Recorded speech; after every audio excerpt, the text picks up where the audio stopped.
You're on. Hello, you buggers. Can you guys hear me? Somebody hit a number 1 if you got me on here. The doctor is in. Yay. Good to have you guys here. Once again, yeah, we're trying what it takes us 20 extra minutes today to figure it out. So another trial and error day before Sunday. And yes, we will be going live 5 Pacific time every Sunday from here until one of my body parts gives out on me and I croak, or one of my buddies, Ed or Duncan. Say hi, guys. Hi, guys. Okay, there's I Ed. feel like croaking already. And there's Duncan. We were talking, all of us, to Trogley's guitar channel just about 20 minutes ago. And he did let us know that Fender has acquired Epiphone. Strange move. And Fender bought Epiphone to actually shut the brand down. They've done that before with Tacoma guitars and so forth. So Fender has purchased Epiphone. Odd. But they're just going to shut them down. Everything that is currently in stock everywhere in the world is still going to be sold, and Gibson gets the money. But April Fools, motherfuckers. Sorry, had to do it. Okay. You should have played that for a little more, because they're starting to freak out in the chat. What? I couldn't let them ride, man. I should have let everybody go to another chat and go, what the hell, did you hear this? Did you need something to drink? Okay, somebody needs something to drink. And I'm live. Huh? I'm live. My wife's over here yakking at me. Okay. So anyway, what's happening, folks? I'm looking down here. Hey, Jack, how you doing, buddy?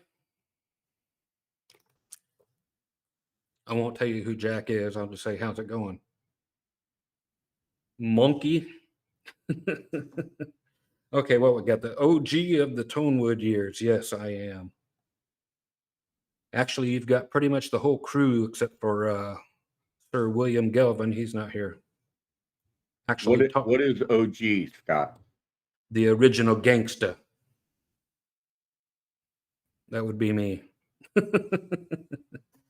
So, any questions you guys have about anything in the entire world, hey, throw them my way. I'm more than happy to totally botch the answer to them. Throw some question marks at the beginning so that we know it's an actual question, not just y'all yakking to each other.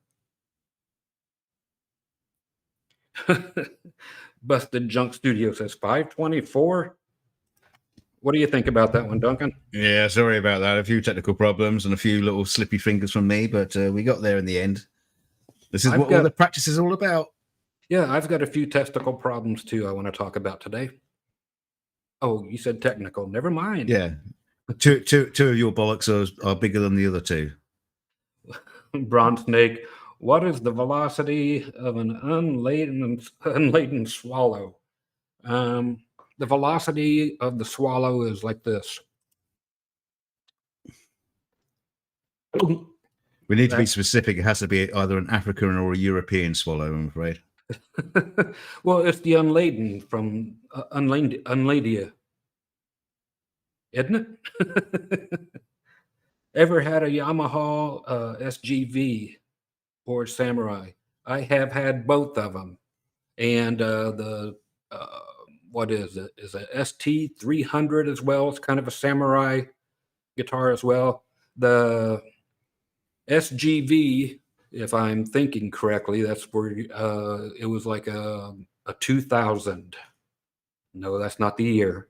It's a 70s guitar. Santana used to play those things, if that's the one you're talking about. But I had it was either called an SG 2000. I do believe it is. They make our highest model is a 3000.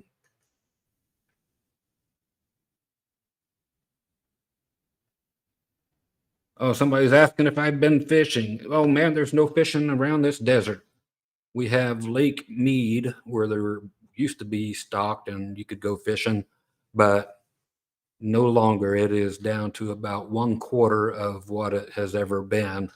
So it's pretty much raw sewage, and that's where we get our water. It's a beautiful thing. Ed says, please like and subscribe. Okay, so what do we have? What is your opinion of having only a single coil bridge pickup? Delta, I'm assuming you're talking about like a, the Fender, what was that one, Ed? That only has the one bridge pickup. Was it a Broadcaster? It would have been, yeah, the original Tele model, but they came out with a lead line, I think, that had one with only You're one correct. pickup. Yeah, you're correct.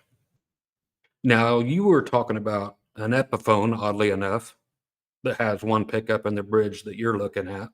It's a signature gold top. It only comes in a gold top. I can't remember the guy's name, but it's a Les Paul with one P90 in the bridge.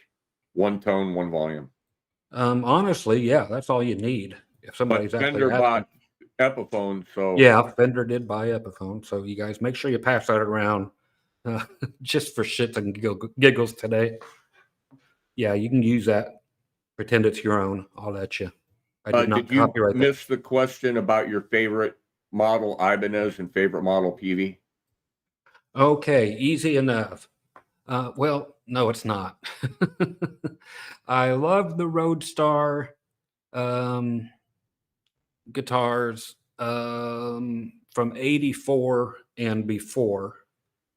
Of course, the Iceman of from 78 up till 80, 84, they made the Iceman 2. And of course, the PS10s before they started just rattling out all the new crap recently. They released a bunch of Paul Stanley models, I think like 10 of them or more in the past couple of years. So that made me sell all my junk and just say, screw it. But as far as Ibanez goes, that was those. And Peavey, right?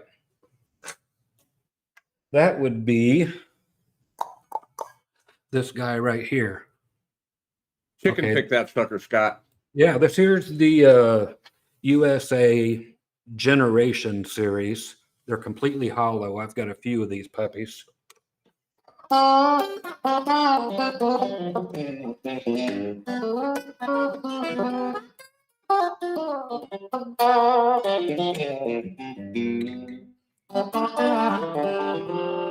But yeah, they're awesome. Damn, I love that stuff.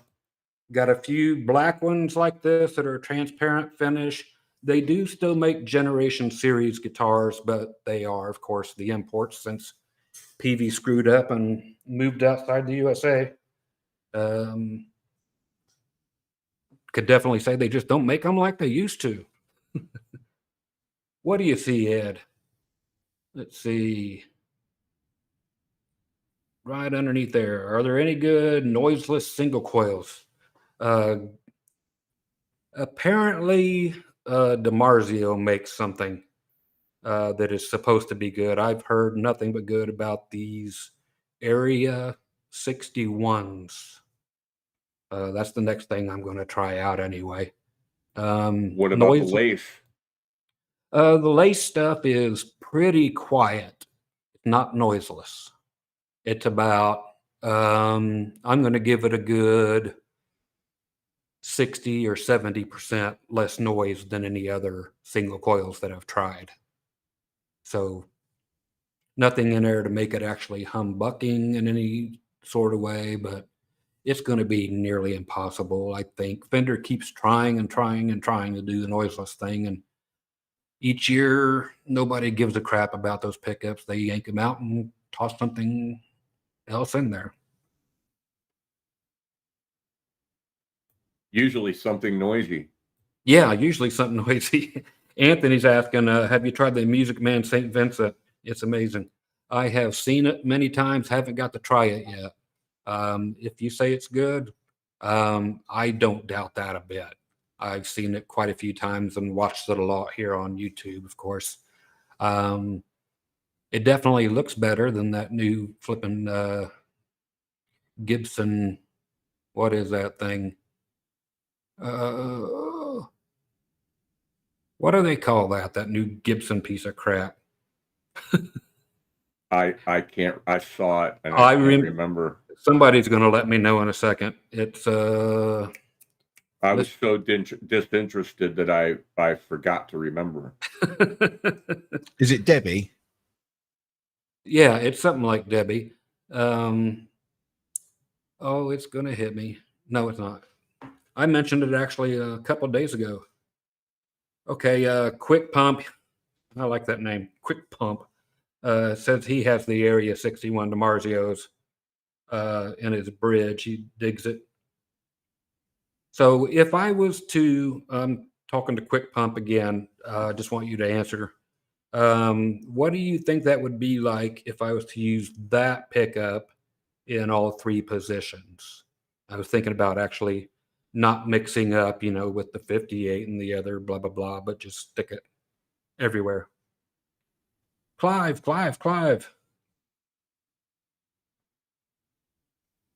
Okay, where's he at? He'll answer me shortly. Fender versus GNL. They are one and the same, Mr. Fender. Love my GNLs though. The ASAT 3 is the only one by choice anyway. If I had to pick a GNL, that's what it's going to be. There's the answer. The Theodore. Okay, that's the Gibson with the two P90s in it. That thing is flipping ugly. Looks like how you pronounce it, Ed? Tiesco or Tisco? How do you pronounce it? Tisco. We just went over these last night talking about the old Tisco axes. Tisco Del Rey. Yeah, exactly. Tulip looking guitar. Says here, Clive says they call it yuck. Debbie Does Dallas. Oh my God, I have that theme song on my desktop. I actually put it in some of my opening transitions on some of my new videos. I paste that Debbie Does Dallas theme and it gets past all the copyright stuff somehow. I had another porno pedal, wah-wah sounding thing going on, and they hit me with a copyright strike and it said something porn and blah, blah, blah. And it's like, God, I can't believe I got to get rid of that flipping porn thing. They caught it right away. Alexa turned me in, I think. I was talking to Ed. Again, say hi, Ed. Hi, Ed. Okay. Yeah, we were talking about porno pedals last night. We need to actually come out or something. You were talking about porno pedals. Okay, I was talking porno last night and saying that they actually need to come out with a big pink or fluorescent or paisley wah-wah pedal and just call it the porno pedal because, make it look all 70s. It just has to happen. See if I can't get a goddamn signature model of anything. Maybe if the chats actually go good after a while and I learn how to do one, I'll get a little bit of clout and we can actually come up with a porno pedal. Yeah, and to remind everybody, the best way to get your question answered is a super chat. Oh yeah, throw down a 20. I'll take it. Casey, yeah, looks like a tulip, exactly. I was going over with Ed last night. We were yakking for about 4 hours, and I was mentioning some guitars that I thought really blew dog, and which ones hadn't gone up in price yet. And I mentioned the Crestline guitars, if anybody remembers those. And And Ed flipped out. Ed flipped out. He goes, "I gotta disagree with you on that," and whipped out a thin line telly version of it. And it's like, oops. I'm not good in social situations. It's like all of a sudden foot, mouth, insert. It wasn't live on camera. I couldn't see it.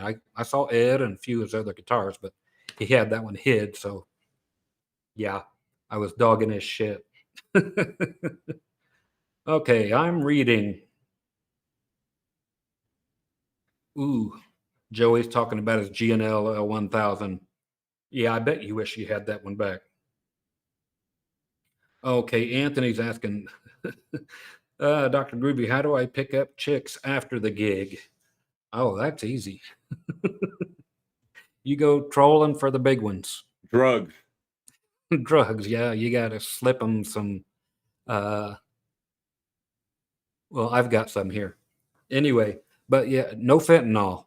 That's not a good thing. You can take her home, but she will be unresponsive in pretty much every possible way. But yeah, go big or go home.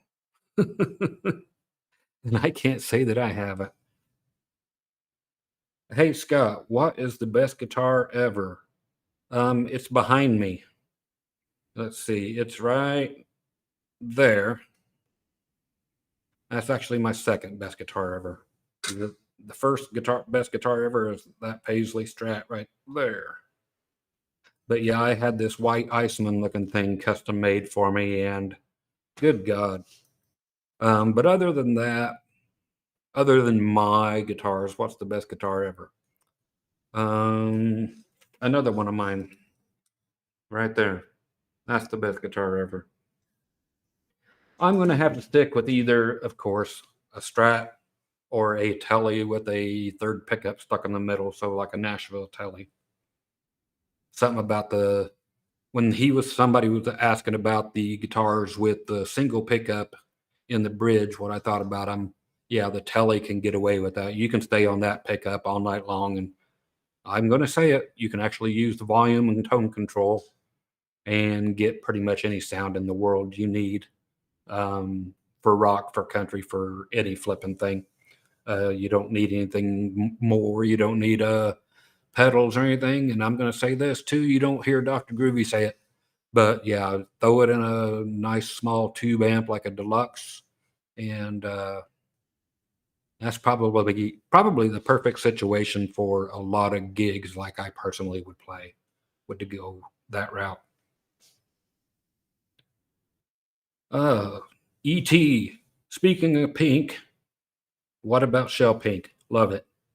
If I could find something that other than a Strat, well, I did. I found, where is it? I get to pick up my camera. And no, not the bubble gum. That one right there, that's not the one I'm talking about. Let's see. That PRS right there. Can I get there? My finger goes backward than there it is. So that shell pink up there. I'm still trying to get used to moving my finger whichever way. It just goes the opposite way for some reason. Delta 4 has a question. Remember, people, put a question, 2 or 3 question marks in front of your question so that Scott sees it. Delta 4 is asked 2 or 3 times now. Does it really matter sound-wise if the bridge pickup is slanted or not slanted? Huge. The poles won't line up, right? Well, they make them for that reason, but yeah, the tone is just totally screwed up if it's not slanted. And a lot of people would actually like it better if they were not slanted. And I can't say that I don't totally agree with them, because it takes that. If you do not slant the Fender pickups and the bridge and you put them straight, leaving the bass side where it's at and putting the treble side, even across with it, it actually just cuts all the piercing shrillness out and the harshness. It gets rid of that. So it's actually not a bad thing. I've had a couple guitars that do it that way. And it's I'd say it's a better design, actually. So I do have a guitar like that currently. Let me see that one.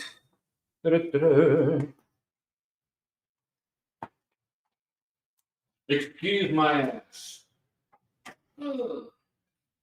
Okay. This guitar. Okay, this guitar actually has 4 single coils in it. It's a custom shop Strat Plus type of thing. But those are actually 2 single coils, not a humbucker. It's got a switch down here, so you can pick one single coil, both single coils, or the other single coil. So you can actually experience what that's like to have that pickup right there straight and not slanted, and actually still be a single coil. It's not a humbucker that is getting split. They are literally just 2 single coil pickups. So yeah, it's actually a better sound, I think, for a lot of people, that, especially if you're a Gibson person that just hates the total brightness of that Fender bridge pickup. It just mellows it right out and makes it totally even. So yeah, beautiful thing. Who we got, Ed? You're looking. Oh, you're Martin. It's from Pineapple Chunk. Your Martin Fudge Packer video was my favorite video. Yeah, the Martin Backpacker. It looks like that thing right there, but a little larger. It's a travel guitar. It's a piece of shit, made by the same company as the Strumstick. It's a company called McNally. And yeah, they make that Martin Backpacker thing. And yeah, I call it the Fudge Packer. It's, if you guys ever get to see that, just put my name and Martin in there. It's either going to be the one that broke down on me or the Fudge Packer video. I'm really kind in there, and I speak with amazing, great etiquette. Okay, Ed, let's see. Dr. Crook, I bought the Court Axe 2 back when you told us. Oh, yeah. Are they worth anything now?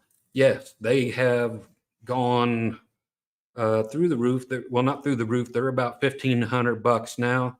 And that is, I've got that guitar too, right there. Which way does this fucking go? It's right. Come on, Scott. It's there. That's the Court Axe 2, which is a 6-string version of the Gene Simmons bass. I actually ground it out. I put a Fender Precision bridge cover over top of it to make it look like the bass. And I put, of course, 3 silver lace sensor pickups in it. So yeah, I've got the world's twangiest axe-shaped guitar. It's a beautiful thing. All right, who do we have? Cool solid state amps besides Johnson's. Got that too. That is going to be right there. The Peavey. Anything by Peavey from back in the 80s. Even the 70s. I love them. And oddly enough, I like this little Fender sucker right there. I use it. Is that a G deck? That's a G deck country model. And it is actually covered and this Paisley Tolex. Go And figure. yeah, so it has all the country backing tracks and all that kind of stuff in there. Yeah, and they had to make it gaudy with the Paisley, but I had to have it. It's got Paisley on it. I'm taking it. I had my penis totally tattooed Paisley. You can't tell that now. It's just a shrunken mess, but okay, there's Clive. What are you doing? He's talking to Ed. You don't talk to Ed. You talk to me, goddammit. I told him. I told him to hit the like, and he said he did. There's Well, press it again. question. God damn it. Question from Casey Lee. Hey, Scott. Casey. Yes. Scott did a review of the Exosperian triple single coil Nashville Telecaster and bought one. It's the only guitar. Oh, that's not a question. Okay. Here's one from Rex Norris. Have you ever tried the Brent Mason Telly? I have not. It's got the mini humbucker in the neck. It's got a red Seymour Duncan in the middle. That he says he's not too fond of, but yet it's on his signature guitar. So something he's not crazy about is on there. But no, I haven't tried it.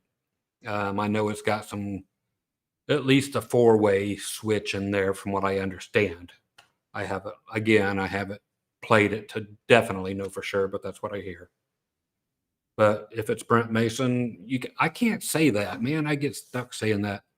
I can't say if it's good enough for so-and-so, it's good enough for me, because usually whatever somebody else has blows dog for me. It's just I'm a Strat dude and I leave it there, or the equivalent of. So you'll see the tellies that are over here, everything has a middle pickup stuck in it. So it's just where I'm going to be for the rest of my life. That's why I sold all the Gibsons. It's just like, it's not me, except for one Gibson. That's the Corvus 3.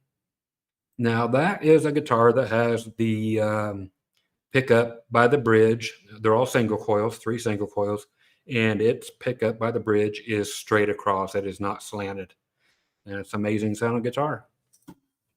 You can look up Scott Grove and Corvus, and there's going to be probably 10 videos on there of myself with every Corvus ever made as far as the models. There's the 1, the 2, and the 3, and then every color they made for all those. But I kept one, so a blue one. It's behind me as well. So forgot about that one when I went to go grab the Strat as far as straight across pickups. Let's see. Question marks on here. Oh, Scott Udell asking thoughts on Rickenbacker basses. Hate him. That's all I can say. On the 4003 or the 4001, those two I don't like at all. They just don't sound good when it comes to slapping and popping. You can get some good sounds out of it. Of course, Chris Squire did. Some famous, they're good for growl stuff. If you want a slightly overdriven sound and something that just sounds like a goddamn freight train, running through a mix, then they're awesome that way. And of course, they're stereo. But I don't like anything about their 6 strings at all. I just can't get along with them. But yeah, there's just such a bad slap tone on the basses. I've tried everything to dial it in because I love the shape of them. I've actually got a guitar behind me. Let's see. It reminds me of a Rick, which is why I got it.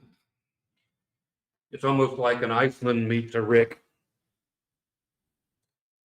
Ta-da. So, pretty groovy, huh? So I do like, I think it's the best looking thing out there as far as basses go, but can't stand them. You So missed a couple here, a couple quickies. that's why you're from, here, Ed. from Baron Guitar. Will Scott Grove reunite with Chappers at next NAMM? If he dares show up, I will. Do you still have the Ace Frawley Gibson? No. Okay. There's still a video up of the Gibson tone polish that you all must see. Again, just simply go to where you're at now, YouTube, and put in Scott Grove and Yeah, I don't suggest anybody doing what Scott did. That's like a career-ending move. put in tone polish. Okay, Gibson actually has tone polish out. You put it on your guitar, it's supposed to give you better tone. Yes, they actually make that and they claim that. Dumb motherfuckers. Okay, I got another one. But real quick, do I have that guitar? I do not have it, but on that video, yes, I actually took out a container of Jergens lotion and I spew it all over that guitar. It looks like jizz flying everywhere. It's funny as hell.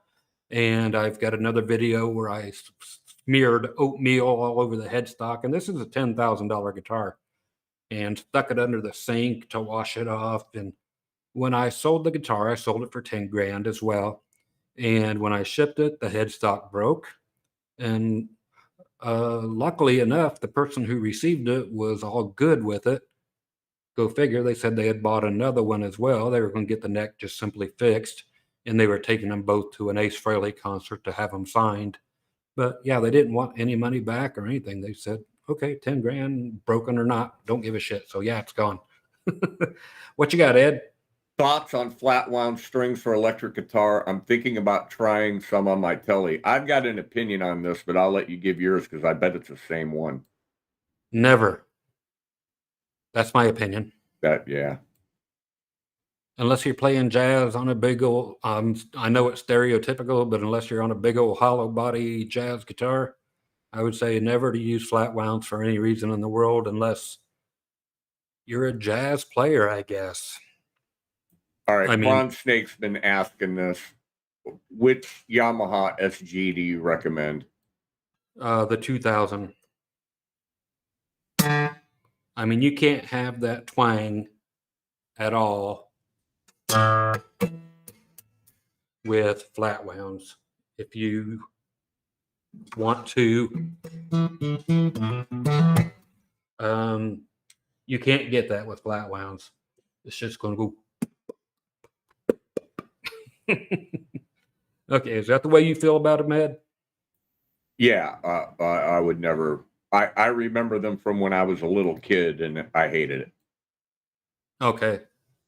Okay, from Baron Guitar, has Johnson Millennium ever died while in your possession? Have you any experience fixing the JM 150, 250 amps?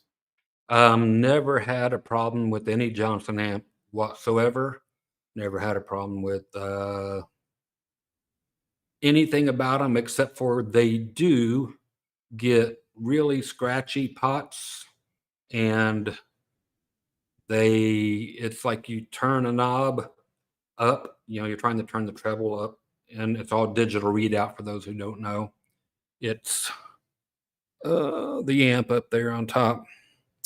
Anyway, it's all modeling amp. It's got a couple 12AX7s in the preamp, but you try to turn like the treble up and it's at 5.5, and you turn it up and it's going down to 0 and it's scratching like hell all the time. If you open it up and take just your contact cleaner and open it up and spray, the digital board with that and treat them like they're regular pots, it does clean them up and they operate fine. So just do that once every 10 years, because I've had them for a long time. And I've only had to do that to 2 amps, a 250 head and that particular amp right there. So very reliable. I have every amp and every cabinet that Johnson has made. It's not that I have had them. I do currently still have all of them. So I'm not ever changing. No reason. They've proven themselves. Track record, wonderful. Who else we got? We got Quick Pump over there laughing and crying for some reason. Oh, do I still C1 asking if I still have my Marshall mini stacks? No, I don't, and I wish I did, strictly because they're cute and they're going up finally in value. But I don't think I'm glad to hear that. Yes, they are. And they're not crazy, but yeah, you can ask now for one cabinet. You know, if they got one 10-inch speaker in each cabinet. You can get out of one cabinet twice as much as what I sold all my stacks for. If I sold one stack for $125, $150, you can get $250, $300 for each speaker cabinet now. So that's the going rate. Did they quit making those? No, they still make a version of them, but the ones were actually a lead 12, and I think they're a 15-watt thing now. Unfortunately, mine is the MG15, but still it's a Marshall mini stack. Mini stack, yeah. I love the white one. Just something about the white Tolex. Marshall is the worst when it comes to Tolex, though, man. You can go up there and flick a booger on it, and the Tolex rips. Let's see. Somebody put rockin' back is built like shit. Okay, Timothy.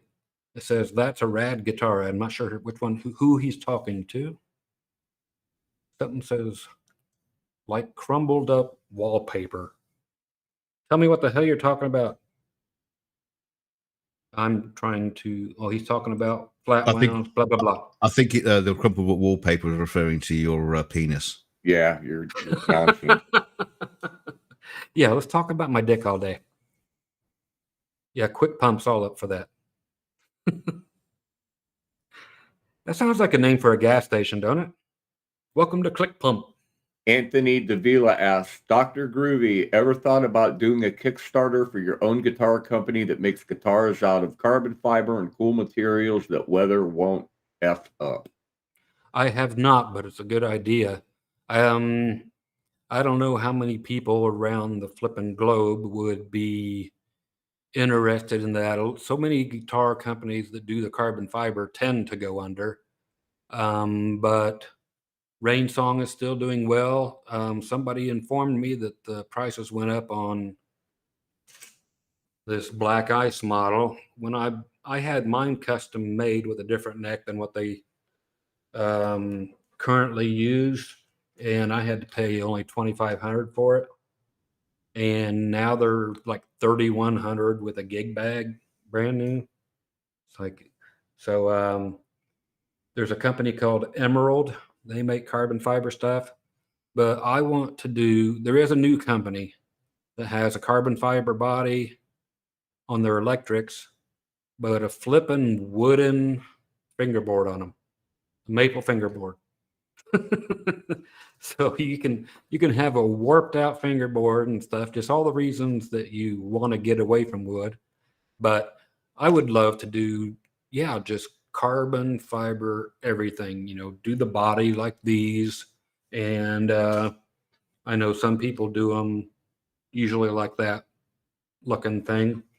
But as Duncan knows, he's been working with carbon fiber on guitars. And you can lay that stuff out and make it look like the top on this. It would be cool to do them in colors, though. I don't know why nobody does them in colors. Yeah, you can do them. You can dye the resins. Also, you can use materials like Kevlar as well, which is even tougher than carbon fiber, and it's a beautiful khaki color. And then you can stain it. You can do all kinds of stuff with it. Yeah, they just don't. People seem to like the carbon fibery look. Thanks, Eric. Quick Pump and DKG. Hey, Duncan. Thanks, buddy. The Quick Pump. I'm not going to get that out of my head. I wonder if it's somebody I know. Quick Pump. Scott and I talked about this last night. The TBX. Explain the TBX control, Scott.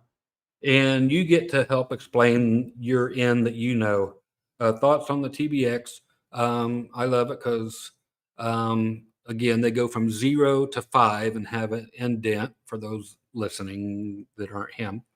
So it's your tone control all over the guitar if you have it set up for a master tone, of course. But TBX stands for treble bass expander. So it leaves your mids where they are. So if you ever have a Strat that you want to be more Stratty sounding, even more scooped out sounding, you can get that. It's great for slow tunes. It just really puts that EQ curve like this. So I have it on my pink paisley one and then the gold one I just showed and so forth. But again, you asked about, are they only for single coils? Ed can probably answer that. I think we just talked about it and you had it on a guitar with a humbucker, did you? It's a Fender 84 Fender Japan E Series Contemporary. Yes. With 2 Fender humbuckers and the TBX. It only has a volume and a tone. So it's a master tone control in a 3-position switch. Okay. And how did it do? The TBX. I really didn't understand the TBX. I thought that it was more of a presence knob after 5, but you explained to me that it is treble bass expander, which makes total sense. I always ran the damn thing on 10. I don't know. Just adjusted your amp accordingly and be on your way. Yeah. Because it sounds fine, wide open. And if you need mid to back, you usually have a mid knob on your amp. So I'm not a mid guy. Right. Yeah, I'm usually not either. I've been trying to put it in. That's what he said too. And got to say, thank you very much, Quick Punk, for your $5 super chat. Well, certainly, it's really appreciated for showing your support for the channel, and Scott, thank you very much. And Daniel down there, thank you too, my man. Appreciate you. And I got to do that real quick. Everybody that comes in here, I can't believe you guys actually show up. It's amazing to me. It was actually Ed and Duncan's idea to do this, to exploit me. Oh, shucks. You should do a barbecue, see how many people turn up.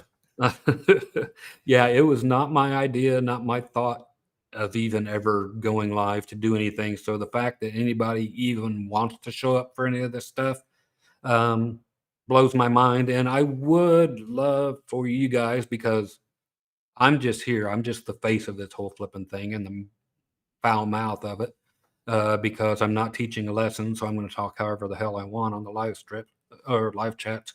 I want you guys to come up with different things that you would like to possibly see on, during the chats and stuff. Other people have, their little things they do. And I'm looking for ideas, just if you want me to just chat and yak along with you, that's fine. If you want me to dress up in a monkey suit, I may just do it. You guys can send me one. I can open up a P.O. box again. Sir Traylene, thank you, buddy. Supporting the good doctor all the way. Thank you for all you've done for me and thousands like me. Oh man, see, that's what I'm talking about. It's like another fantastic £17.99. Yeah, you could have rounded it up, surely, but never mind. Thank you so much for your support. In pounds. That goes along with the I don't even know how you get to put $17.99 in. It's like a slider. Thank you so much for the support. It's fantastic. Yeah. You are a rare YouTube gem, Silent Shred. I know Silent Shred. Thanks, man. That's awesome. Really. Right below there, Shield 400 says, we're just glad to see you here and smiling. I actually did that. My 2 buddies right upstairs here in the control booth did not want me to do this. Number 1 was this. They said, don't do that and don't do this. So yes, I am smiling. I'm happy. It don't happen very often, but just like I told Ed, And Duncan, I just said, wow, you gave me a reason to get up out of bed, because I've been laying in bed for about 15 years now. So as you can tell, All right, come on, Ron Limber. Ron Limber wants to know what you think about bone nuts. As long as they're cut correctly, then no problem. I'd rather always see something slippery in there, some kind of self-lubricated thing, but I like roller nuts myself. But there you go. Which was, and some people prefer the LSR roller nut from Fender. I actually like these from Wilkinson that they originally put on the Fender Strat Pluses and so forth, but you can only get 10 gauge and under through those holes or slits or whatever you say. But I love this thing. It goes over one roller, then under another one. Very, very groovy. Look at the finish on this sucker, people. Again, this is going to be the first guitar that I sell out of my collection. So I'll be I announced it now, didn't I? $250. It's going to end up going for. I'm going to advertise it online after I put it for sale for $5,500. It's the provenance on this thing and the paperwork is amazing on this thing. It's the only one in the world. They did not make two. Again, custom shop. It's going to go for $55. If you where are you going to sell it? If you're going to put it on eBay, because we can watch the countdown happen live and get people in the chat bidding for it. If it has to go on eBay, it's going for $55. If it's going to somebody on YouTube, it'll go for 45 to 5, somewhere in that area. So Anthony Davila wants to know when we are going to get the gent lesson. I have sold every 7 or 8 string guitar. So I guess there was a question earlier about what 7-string telly that you would recommend, and that they didn't want to go with a Schecter. They wanted more of a country one. And I'm like, why would a country player want a 7-string? I have a video on it. I had a 7-string telly. Let's see. Look up my name again, Scott Grove, and put Raines, Raines. Okay, Raines. I remember that 7-string Daphne Blue telly and a white 7-string Strat. So the guy makes those. So go check him out. Tell him why you would play a 5-string bass. Oh, so I have a place for my thumb to rest on that 5th string. No, I would go down there and hit I had many 5 strings, and there's nothing wrong with them, of course. And yeah, I enjoy having the low notes there. It's just a matter of getting used to, and once you're used to it, then it's a matter of whether you dig it or not enough to play it full time. But I think everybody should have one, because a 4-string, if it's me, I'm going to have a 4-string in my hand like 90% of the time, and only pick up the 5-string when a song requires for it. Then I'll throw it back down. And show your roller nuts on an acoustic. I would love to have a roller nut on an acoustic. That would be awesome.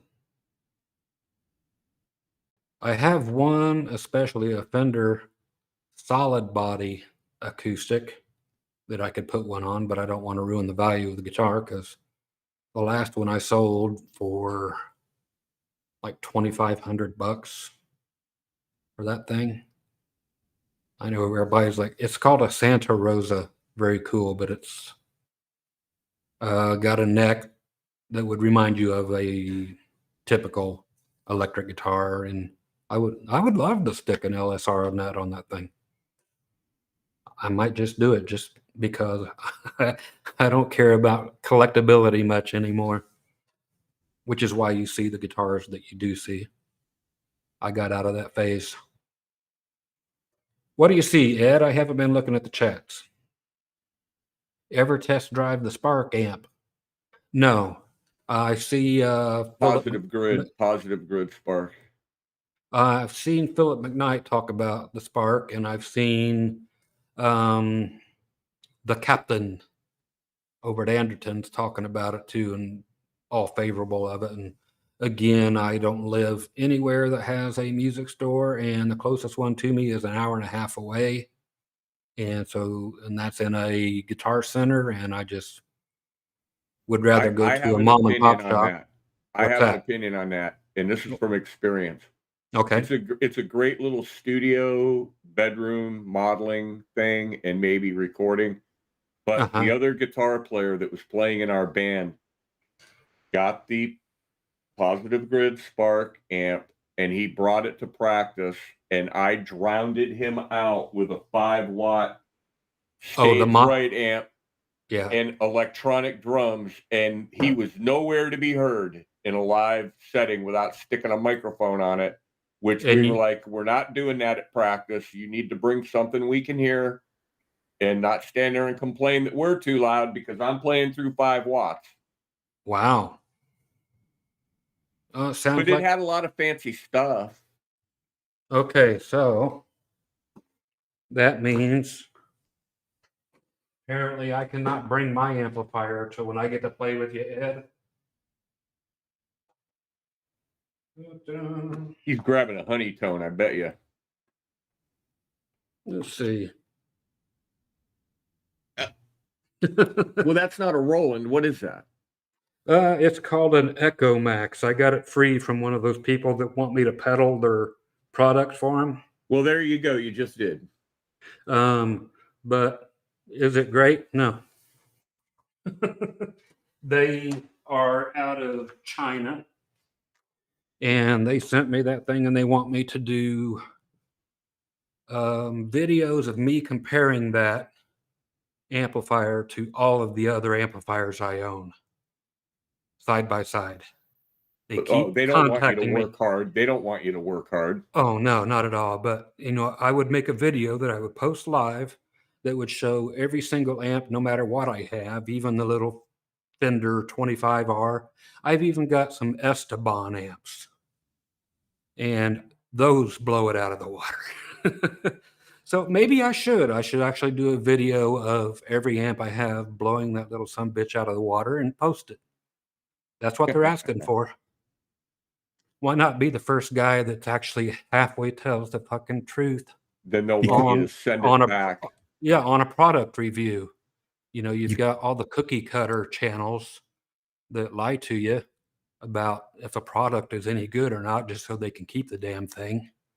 So I'm never going to do that to you. I'll tell you what I think, and I'll tell you if it's fact or if it's my own imagination, if it's my fact or if it's real fact. So most of it nowadays is in my brain. It's all opinion. So back in the old days when I was off my meds, everything was fact. And that's a fact. And that's a fact. Is Nigel still alive? If so, give us a quick Nigel. I don't know if I can get because I used to, if people don't know Nigel, I used to put I had bangs that were equally as long as my hair. That's why it's not doing what it's supposed to do. But I take all my hair and put it all like this and have it under a hat and everything. And what was it? I had my Fender Scrotum Scratcher guitar. The dumb fucker pickups. Yeah, it has dumb fucker pickups instead of humbuckers. Yeah, it's got the dumb fuckers in it, and doing the sad thing that all Americans do. We try to do an English accent, but it ends up sounding Australian instead. Right, Duncan? I can guarantee it. Duncan does a great English accent. Yeah, it took me out. Yeah. Oh, Mary Poppins, you can, apples and pears. Yeah. I Yeah, can we've work on got it. what town? Well, where are you roughly at, Duncan? I'm sitting in my chair. I know that. What town? Oh, that would be doxing. But Yeah. I'm just What's outside of London. that's Yeah, what I thought. let's just say he walked around London, so that kind of nails it. I figured Yeah. that's what it was. In my homeless days. Right. Manchester, And we've got Ed. He's over in Cleveland. he's in the Buckeye state of Ohio, and I'm out here in Nevada. It's not Nevada. Hey, for any- Buck Luster, he's a sub to both of us. He's been around a long time. He wants to know, do you play a 6-string banjo like a guitar? Well, if you tune it like No. a guitar. I do not. I tune it the same, but I use a set of 12-string acoustic strings, but I only use the octave strings. I pull apart the regular 6 strings that go on an acoustic and I throw them on an acoustic somewhere, but I take all the other strings so that I have skinny strings up there on top where the low E string and low A string and all that are, and I use those strings on the 6-string banjo. Aren't So like half the strings on a banjo, like a 5-string banjo, a freaking 10 gauge? Or are they all different? they're different, especially the G, the one that's on the peg that's like a quarter way down the neck. So that's Okay, well then the banjo player I used to play with was just messed up. They usually are. For anybody out there who wants a good joke, one of them, there's a few answers to this, but the definition of perfect pitch is when you can throw a banjo into the dumpster without hitting the sides. So, Oh God. sorry, banjo folks, but There's a place in hell for banjo players, and it's right next to the accordion players. oh, mercy. My aunt is an accordion player, or claims to be. I haven't heard her, but every picture of her in her younger days, she's holding that big son of a bitch. Hey, I love Weird Al. Have you ever played through an accordion amplifier? They used to make those for the electric accordions. No, but the kid that I grew up with, whose father was a big influence on me, was an accordion player, and he played what was called an accordivox.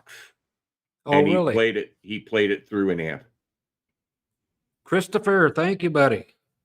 And Quick Pump is back, and we have some questions. Sir Ed, can you fill me in? I know they're down here. Yes, Christopher Volpini, thank you very much for your $20 super chat. It's mostly appreciated. Most appreciated. Thank you so much for supporting the channel. And Quick Pump back again for another $5. So thank you very much. And we have Christopher's been through 4 deployments. Man, and he's thanking me for what? Everything he says. And I thank you for every flipping thing, dude. I hope everybody actually does. Quick Pump has said, Scott, did you ever make a harmony vocal lesson? Yes, I did. And it's on here. If you just put in my name and harmony, it'll pop up. And it's the only one I've done. Nobody seemed interested in a second one. So then again, a lot of people aren't interested in a second much of anything I do, it seems like. So if anybody wants more vocal harmony lessons, let me know and I'll actually put them out there, I guess.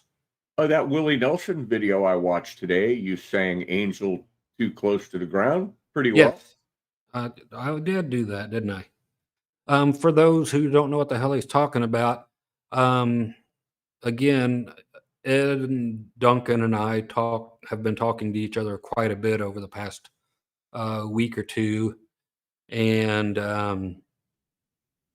as of last night, I think we started talking about I should take some of my old lessons from 2006 or thereabouts. and place them on YouTube again, since nobody will watch old videos. So I have started doing that. I have 5 of some of my favorites up right now that I put up last night They're and not doing today. too bad. Yeah. So I've got like another 20 that I'm putting up and put a new intro on, just so that YouTube wouldn't recognize it as the exact same video. So I'm bringing back the old videos, since they are actually good videos, but people just Look at won't the- watch an old one. Look at the No- chat, Scott. You got another super chat. Yeah, we'll A get super there. So, chat. yeah, because not only that, it's also good to get a perspective from you from years on, and maybe have like new thoughts or secondary thoughts on the video you did at the time. But yeah, Right. Greg, we're going to butcher your name here. Oh, Greg, thank you, Greg, buddy. is that McCann? McCann. Meeson? Greg? Can we just call you Greg? Thank you very much for your $19.99 fantastic super chat, and thank you for supporting the channel. Hey, for only $19.99, you can have the Chia Pet. Did you ever have those in London? Do you have Yeah, Chia Pets? Yeah, I did, but I got a cream and I got better. Did anybody see the President Obama Chia Pet? Yes. Since it grows out looking like an afro, it was just awesome. I've never owned a Chia Pet yet, but what a beautiful. Delta 4 is asking if he's seeing a violin on your back wall. Yes. Da, da, da, da, da. Right there. Next to the mandolin. And next to what's called a canjo, which is a spam can with a dulcimer neck on it and 1 string. It's actually called a canjo, and they sell. So the can actually resonates and makes it louder. It's amazing. It's a beautiful thing. Silent Shred asks, have you ever owned a Zeus pedal board? That I have not. I have not. Shield asks, any recommendations for a good resonator guitar? National. See, look over here.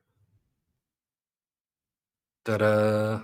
Resonator guitars. You got to keep them resonated. And then one of them's an actual, well, you have a resonator guitar there, and then you have an actual resonator, or some people wrongly call them a dobro. They're not called dobros. But dobro was actually a brand.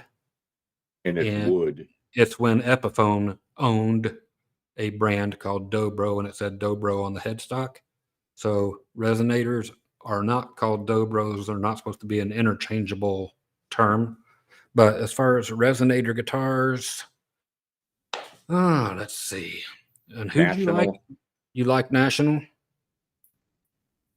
Let's see. The only one I know, other than a Rogue, which is a cheap ass thing on. Right. Mine's a Washburn, and I would not get that ever again. It's a hunk of shit. They don't make it anymore. So if you find a Washburn resonator, don't get it. Or get it because they don't make it anymore. Let's see. And don't do the, what is that damn thing called? A hound dog? I believe it's, is it Gratch that put that out? Don't get it. It's junk as well. But for me, come up with something amazing. Yeah, the National stuff is actually, really nice. They're all steel. Yeah. Usually. Yeah, I don't know if there were some wood Nationals. There might have been with a resonator in it, but most of the Nationals were completely. Yeah. And believe it or not, when they're all chromed out, the intro to Lola was played on a the whole song, I guess, was played on a resonator. Yes. You are correct, my man. By the Kinky guy. The Public Chia Pet was a smash hit. Yes. Oh, the pubic. Holy shit. Can you imagine the Chia vagina? Yeah, the Chia. The Vachia. Vachia. Yes, sold. Fender bought out Dobro and are discontinuing them. Yes, they are. Fender bought out Dobro and Epiphone. The pubic chia pet. That was in the 70s, wasn't it? They weren't shaving off the branches yet. Oh, that comes from Bronze Snake. Duh. No wonder it's funny as Oh, hell. Pineapple Chunk asks, "Hey Scott, have you Pineapple tried Chunk? any? Have you tried any of the folding guitars? Have you seen those where the neck folds off?" Not the actual folding ones, no.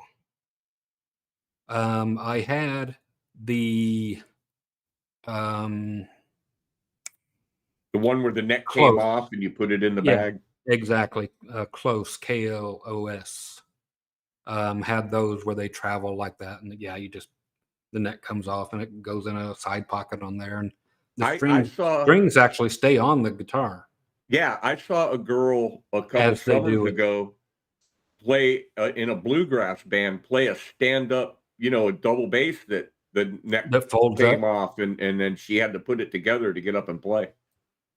Wow. Now here's something I I'll have all you guys out there. Put it this way: type a number 1 if you are over 50. I know I generally get an older audience, but if you're over 50, throw down a number 1. Of course, Ed,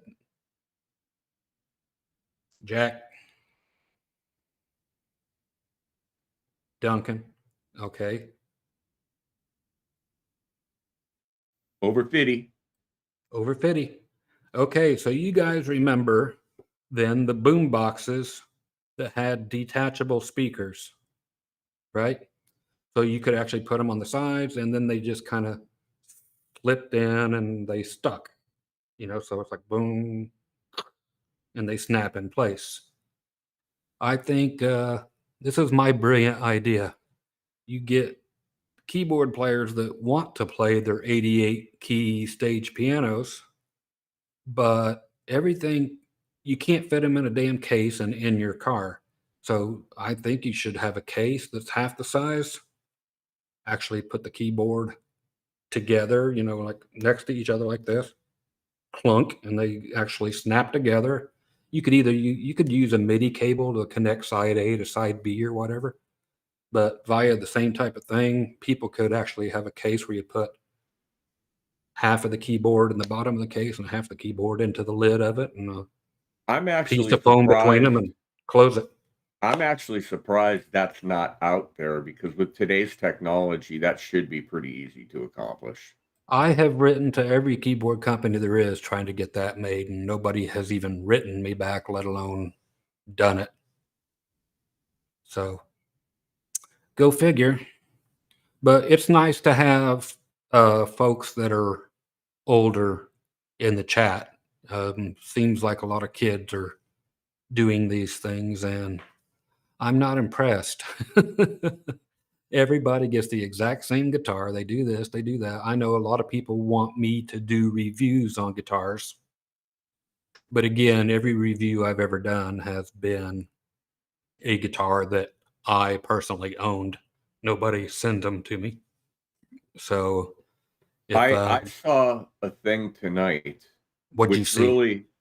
really kind of just made me like shake my head. Was won't mention any names, but his initials are Christopher McKnight.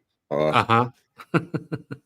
Talking about how great the Eart guitars are that I know of sold on Amazon. And my friend bought one, and the Uh-huh. first time he took it out of the cheesy ass gig bag that it came in and strummed a chord on it, the bottom E string, the high E string, caught on the frets under the neck of the guitar.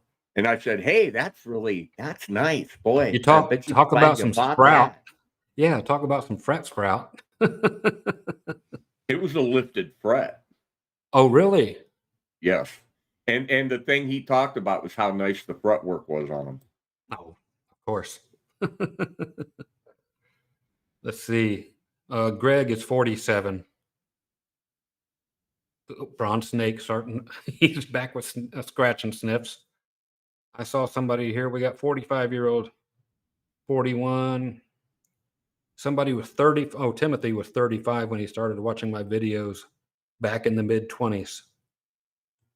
Mark Norris, He was in his 20s. Mark Hey. Norris, how can you build a younger demographic viewership? Start young. Yeah. Yep. Nobody will watch this channel that is young. They used to. Well, any of you guys that have been around for a while, you were young. Some people that say they were watching, when they were in their 20s, and now they're geezers. I get that every now and then. Somebody will write to me and say, yeah, I was in college or whatever, a freshman in high school when I first started watching you, and now I have all these kids, and it's like, holy crap. That's why I've got this. You talked about the guy that wrote to you apologizing for the way he treated you. He said, I was 14. Exactly. I was 14 at the time. Sorry, I was a dick. I was too, and still am. So no big deal. So when you grow up, you don't become less of a dick usually. You find just more reasons. Hey, damn kids, get off my lawn. Hey, there's Alex 2112, who was the subject of my video today. That's what you said. Alex, he already talked about the Fudge Packer video. It's still on his channel. You can find it. Which one? Fudge Packer. Oh, yeah. The Martin Fudge Packer.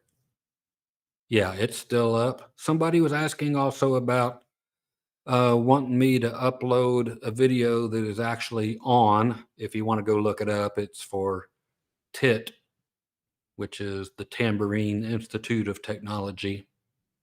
So if you look up just my name and TIT, it will show up. So you can go look for that now. Hey, somebody's in the chat. Which one of you two did that? It's Duncan. I know it is.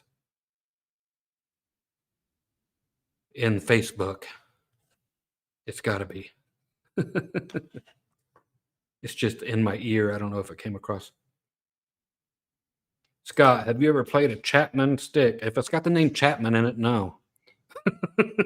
No, I know exactly what you're talking about, and I have not. It's the about 15, 20 string thing. It's got bass strings right in the middle of all those other strings, but it's purely a tapping instrument. So Sir Charles, the bassist that taps everything, he would love it. I'm surprised he don't play one. But no, I haven't. I've seen them, I've held them, but I never even tried to play it. It's up to you, Scott. It's your show, but we've been on for an hour 10. Okay. So yeah. Whenever you decide. Oh, Ron is 62. He's almost as old as you, Ed. Ron's a little short guy too. He's like 4'10". And how do you know that? Because I know him, and he's actually like 6'6". Oh, is he? Okay. Yeah. We used to call him Ron of the tall people. Do you have a video of you playing the fiddle? Do I? Good question. I don't think so. I can put one up if you'd like. I can make it screech. And for all of those folks out there who are thinking about buying a bow and doing the Jimmy Page thing on your guitar, and you have to put rosin on your bow to make it even work. It won't work without rosining the shit out of it. Don't do it. It just cakes up and goes right between your string windings. You're trying to play the low, any string that has windings on it, anything except for your high E, and you can't get to your B.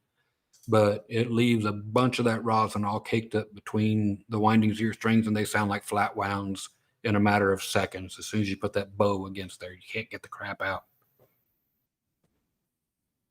Let's see, Beauregard.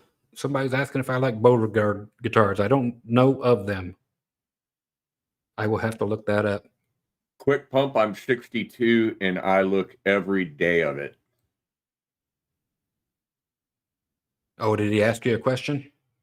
No, he said Ed can't be in his 60s. He's got good genetics.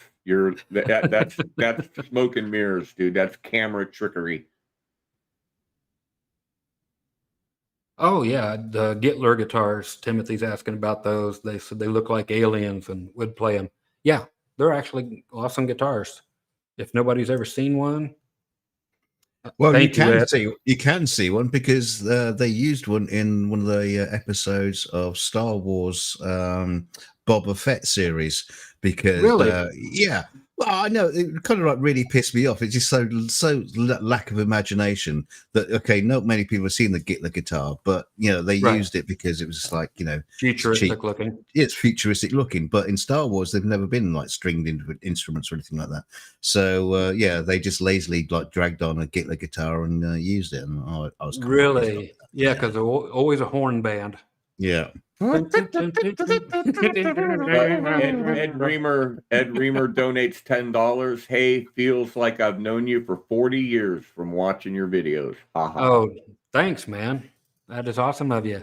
Now time to get the hell out of here. No, I'm but we'll get out of here shortly. I know we started late, and generally going to keep the streams to an hour to no more than an hour and a half would be the max, just so you guys know. And Sunday is going to be the one day a week that we're always going to have the streams. We did one a couple days ago, and again today got started late because, as we know, I'm telling you. Hey, I gotta take credit for kicking it off because I was the one that said to refresh. Oh, all right. Yeah, okay. Mr. Smarty Pants. I'll leave it all to you next week then. Yeah. You are refreshing, Ed.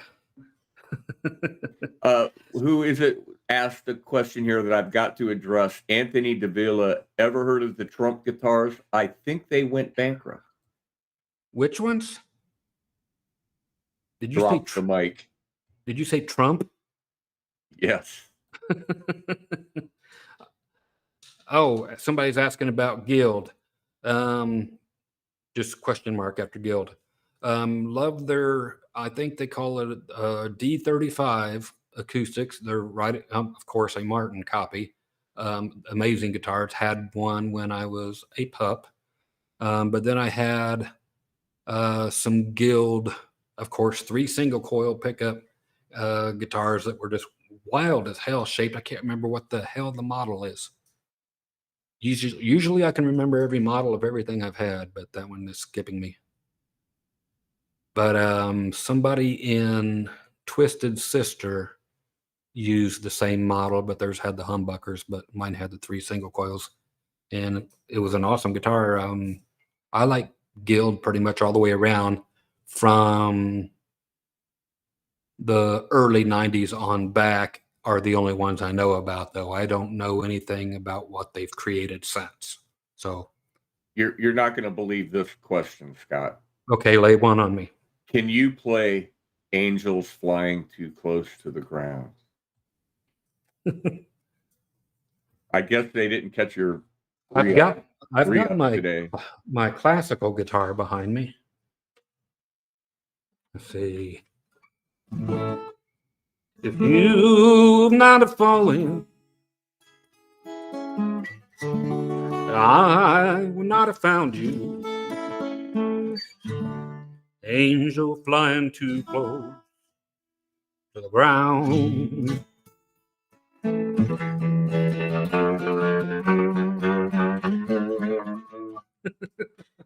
you got to do that walk up just right. Yeah, you got to be all off time, and yeah, love the song. Love it, love it, love it. I have a Willie Nelson DVD lesson where I teach a whole bunch of his songs, and that's one of them.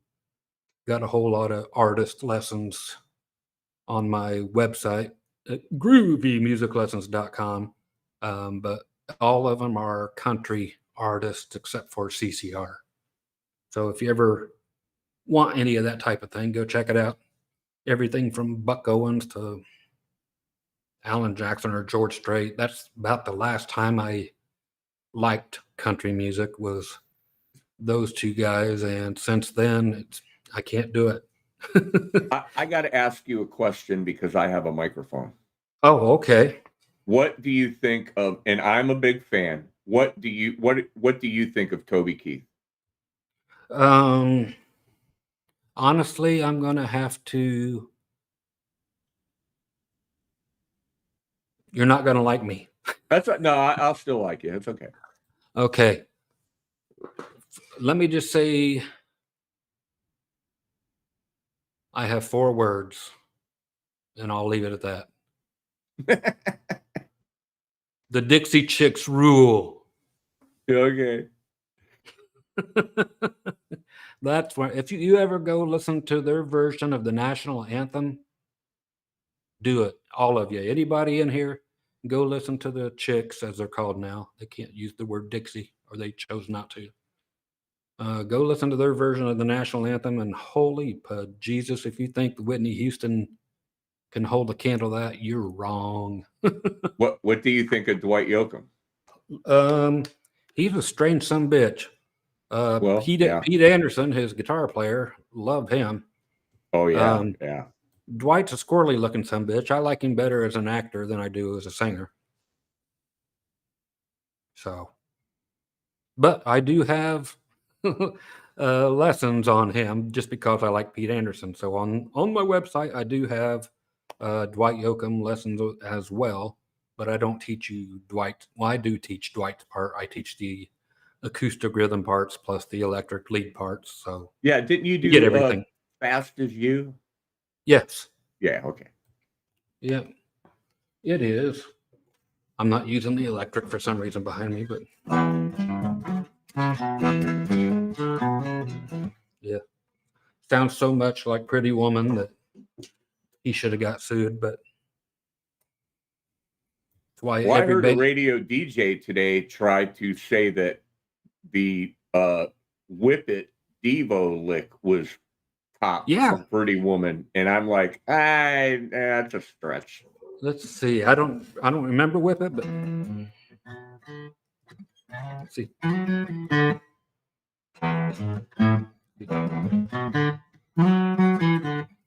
I think that's how it goes. Pretty close. Yeah, enough to say, yeah, I can kind of see it, but not enough of it there to get sued over. David Allen Coe. Do I have David Allen Coe? I shared a Coe story last week or earlier this week about sharing Coke with him. My neighbor actually played with David Allen Coe. Oh, the poor bastard. That guy's he's such a dick, but I still love a lot of his songs. Well, he fired the drummer like the night before they had to play in our town. Okay. And they sent somebody out looking for a drummer. And my friend was playing in a country bar, and the guys came in and said, "Hey, can you play for David Allen Coe tomorrow?" And he's like, "Oh, this is a joke." And they go, "No, it's not a joke. Come on, he wants to talk to you." And so he went and played the gig with him. He did 2 nights with him, I think, and Coe tried to get him to go on the road with him. And he goes, "Dude, I got a job I've been working at for 20 years. I can't leave my job." Right. Oh, Wes Matron. Holy crap. I've never actually got to use my voice to talk to this dude before. He was raised on Patsy Cline, Don Williams, Hank Snow, all the Hanks. Cash, Jim Reeves. Oh, man. I've played them all. Put your sweet lips a little closer to my bone. No. I'm a big Mel Tillis fan still. Whole different thing. Oh, Mel. Don Williams, he used to play right here in town all the time at the casino right down the street. See, Hank Snow was awesome. Of course, Cash all the way down. Played with Johnny's brother, Tommy, for a while. And then Tommy's son, Mark, he's playing at the Johnny Cash museum theater thing every single night still. There was, when I was playing with Tommy Cash, we had a 3-piece sister outfit. Opening up for us, and they were actually pretty famous. but they pretty cute too. But they had these little itty bitty outfits, these silver things, and on the very last show we did with Tommy, the girls let us borrow their outfits. Tommy didn't watch us change. Usually we had only one place to change, but that time we put on the girls' outfits, us guys did, and we put duct taped Tommy's mic stand, which we replaced with a full size when we took it away. Put one of the little kick drum microphone stands on the floor and duct taped it to the floor, so he couldn't get it off. Duct taped it around the mic, and he had Mama Cash's cookbook, which you open it up and it's supposed to be bookmarked for him, so that it shows Roseanne Cash's recipe for hot cross buns, and he's supposed to open it up and show it to the audience, and we're all like, "Nice buns, Roseanne," really funny stuff. Anyway, we put a Penthouse centerfold in the middle of that bookmark page for the last show, and he showed the son of a bitch just whoosh, bush. So I do have that one on audio tape, on cassette tape, and just the reaction on there is just amazing. But I just had to read Wes Matron's thing because, like I said, I haven't ever got to talk to him, and he's been with me for a long, long, long time. So glad to have you here, buddy. I can't recall the first time you ever responded to me. But I can't remember what it was, but I got so excited I ran and found Linda and dragged her to the computer because you had sent me a message in YouTube messages. Remember when you could message in YouTube? Yes. And you had sent me a message. I don't even remember what it was about, but I ran and grabbed Linda. "You're not going to believe this. You're not going to believe this." And she was looking at me like, "What's wrong with you?" That was almost like a week or two ago when we first got on the chat together, video chat thing. And you called her in and she ran in. It's like, "Look who it is." Yeah. Well, cool. that's because I kind of thought you just had a thing where you weren't going to go live. I never thought about it at all. I was shocked. I was shocked that you actually clicked on the link that I sent you. And I didn't know, I felt like you might have thought I was pranking you by dragging you into a live stream, and that you might get mad because I've played that prank before. Right. People. And for you folks watching, again, that's Ed Dana. You can go check out his channel just by his name, Dana for our last name.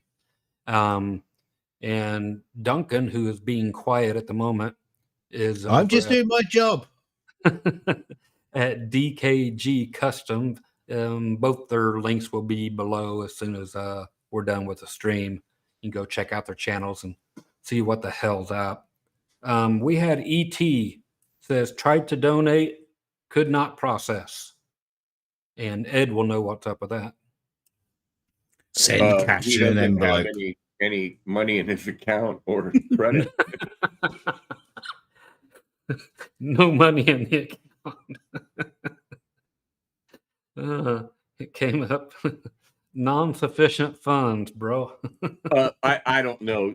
With the super chats, if you're doing it through PayPal or with a credit card or whatever, you have to enter a security code on the credit card, and I don't know how to really do one through PayPal. So.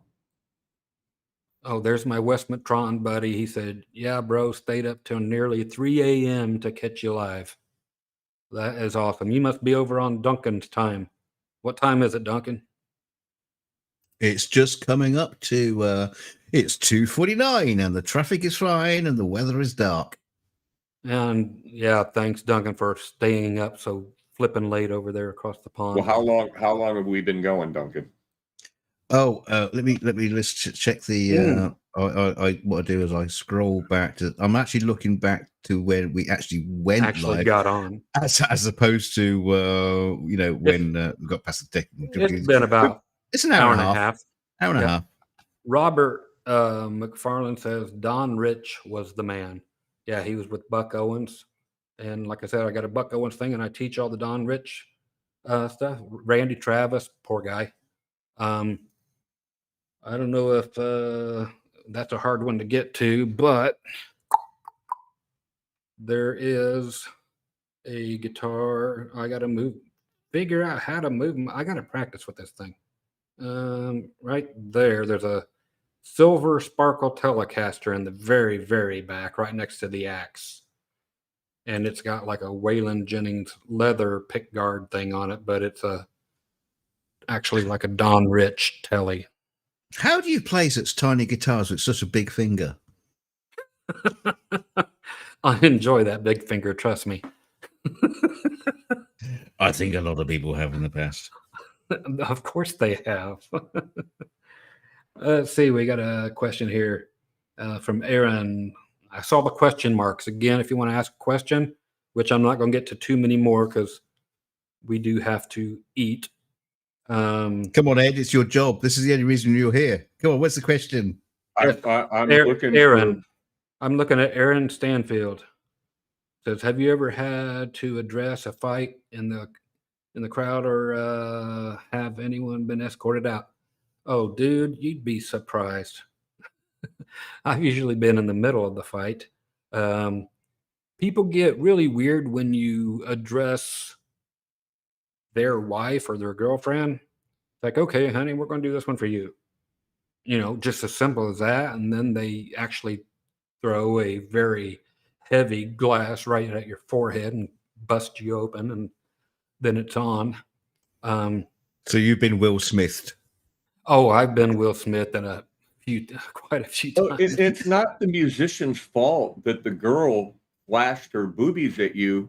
I know. I did not ask for that. You know, address your business there, buddy. Don't blame me for it. You know. Oh, I used to MC a club. We were the house band 7 nights a week, and had to MC a wet T-shirt contest.